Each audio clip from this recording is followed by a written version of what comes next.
debate over the last few years of where we are in that spectrum, that pattern of hard times create strong men create good times create weak men create hard times create strong men.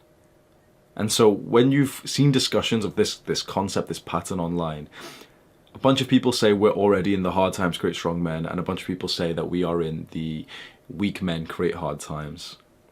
I think we've drifted from here. The weak men have created the hard times. I think the weak men are those of the Silicon Valley nerds.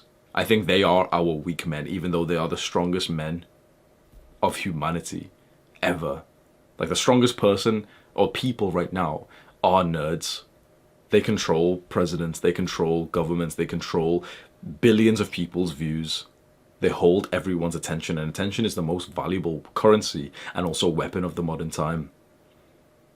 The weak men in Silicon Valley, the software developers, the senior executives, the shareholders to Facebook and Meta, they've created the hard time.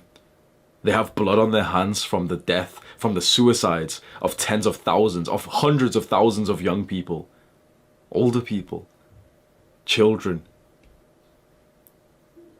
Seemingly everyone has mental health problems now.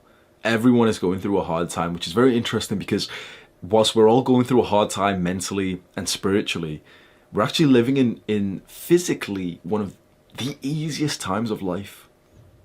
We have the most comfort ever, and yet we're so uncomfortable. What I've been seeing over the last couple of years is the rise of some strong men. And more, these strong men who are coming to light and becoming kind of famous, and you could probably think of some.